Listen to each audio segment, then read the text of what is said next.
everybody, and welcome back to another episode of American Soccer Quick Kicks. I'm your host, David Wright. If you haven't done it yet, please hit subscribe. This is going to be a very special video. This is one I've been promising for a while, and that is how to decipher the action of exactly what is happening on the field during a game. Okay, so this video is probably not for hardcore soccer fans. It's for the sports fan that wants to like soccer. It's for the sports fan who's open to soccer but just can't find themselves able to get into it. I'm going to try to help you out with that, to help you get into it, okay? If you want to love soccer, but you haven't been able to get there yet, I'm going to try to help you with that. If you've decided that you just hate it and you're never going to like it, then this video is not going to change your mind.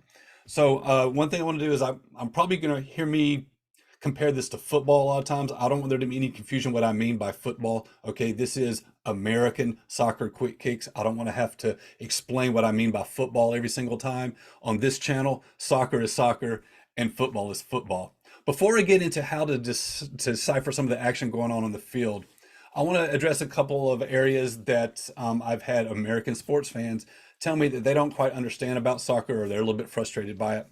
First of all is the flopping. So as soon as somebody gets fouled, and sometimes they don't get fouled at all, they just drop and they just carry on like they've just been in a car wreck. I don't like that either. I really wish that'd go away. It's a very unfortunate part of the game. There is, however, a difference between going down when you're fouled and just going down, pretending you were fouled and hoping to get a call. A lot of times players, if they could be fouled. You don't have to go down for it to be a foul. But a lot of times the ref won't call it.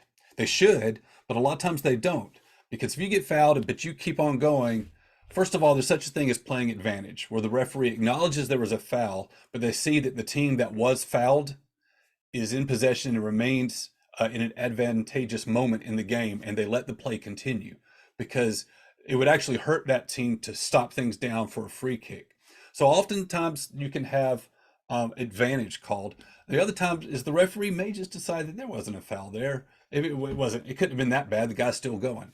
But if you've been fouled, and if you don't think, you just have to go by instinct. If you don't think you have an opportunity that you can press toward in that moment, then the smart thing to do is to go down on the ground and force the referee to make a call.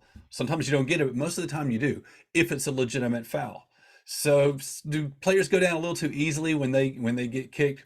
Yes, but that doesn't mean they weren't fouled. The part that really frustrates me is when there's no foul at all and they just pretend. They're just faking, they're lying to the ref, and they're hoping to get something out of it. And it really makes me mad when it works for them. And it really frustrates me and embarrasses me when they try to do it and nobody falls for it. You do, however, see sometimes the referee will give a yellow card for that. For they call it embellishment, which is basically like, no, you're lying, get up, don't try to do that to me. I wish that would be called a little bit more strictly. Of course, it is a little bit hard to make that judgment call. But yes, true flopping, where there's been no foul at all and it's kind of obvious on replay, that's a very unfortunate part of the game. The good part is we do have VAR, which is video assistant referee, in a lot of the top level matches in the leagues and tournaments around the world. And VAR has helped eliminate a lot of the most egregious examples of that. Of course, there are lower leagues around the world and lower budgeted tournaments where maybe you don't even have the TV coverage and there is no VAR available, and then that kind of stuff, I'm sure, still carries on. I wish it was different. So the other thing is why does the clock count upward instead of downward? And there's kind of a lot to this. So, we're used to in football, for example, the clock counting down to zero, but there's tons of stoppages. The referee's in control of the scoreboard, is control of the clock, and it's always stopping and restarting. And of course, a 15-minute quarter can take 45 minutes sometimes. In soccer, you start at zero, you count upward to 45 because that's how long a half is, and the clock never stops. And so the question is, why do this? Well, first of all, you have to understand this is not America's sport. This is the world sport. Okay, this sport is governed at a global level, and the sport is played the same all over the world. And what everybody does is they do this continuous clock counting up from zero. So we conform to that and we do the same thing. The question is why? And it's kind of an interesting answer, and it's this: that this game needs to be able to be played at any level, in any situation around the world. That could mean the richest stadiums in Europe. It can mean the poorest dirt alleys in South America.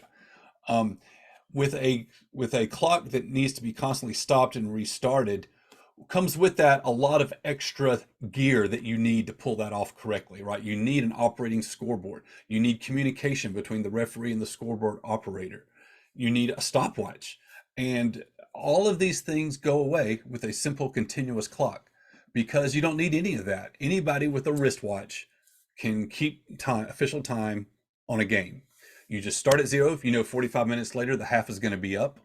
And then it's up to the referee's discretion how much time to add on to the end to kind of make up for any stoppages, extended stoppages that may have taken place, whether that's goal celebrations, fights breaking out, injuries.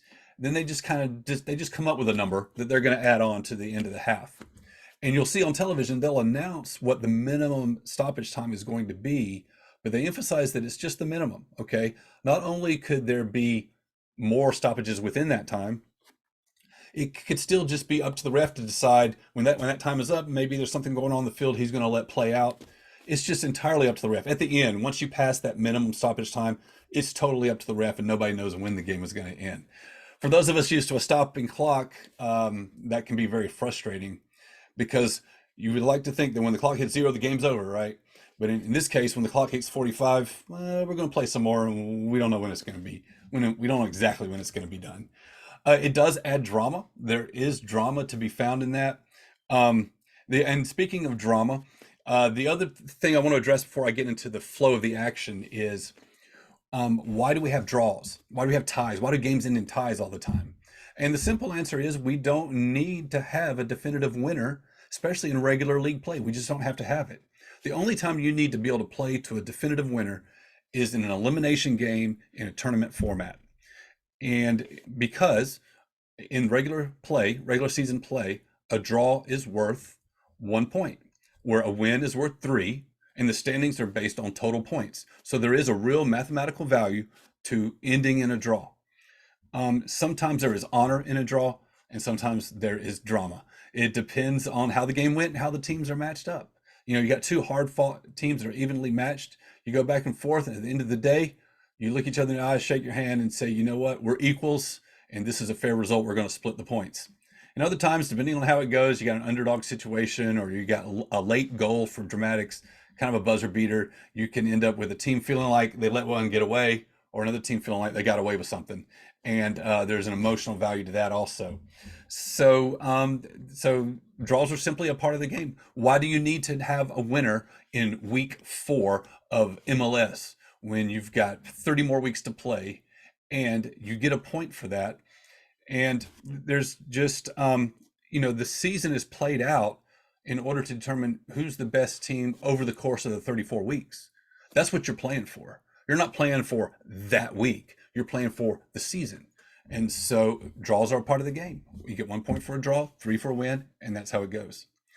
I've got another video that I want to do on yellow cards, fully explaining what they are and what they mean and how important they are. Because a lot of times for non-fans or for casual fans, it can seem like, oh, you give them a big yellow card, whoop, big whoop. You know, what does that mean? The game still plays.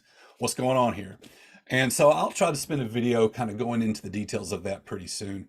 What I wanted to do was to spend some time talking about the action on the field, where you see where maybe you want to get into soccer, but it just looks like a bunch of random movement. You can't make sense of it all. All you see is a ball pinging back and forth. How can I get into this? And that's really what I want to spend my time talking about. However, I think this one's already gone on long enough. So I hope this helped you. We're talking about flopping. We're talking about a continuous clock, and we're talking about ties in the game.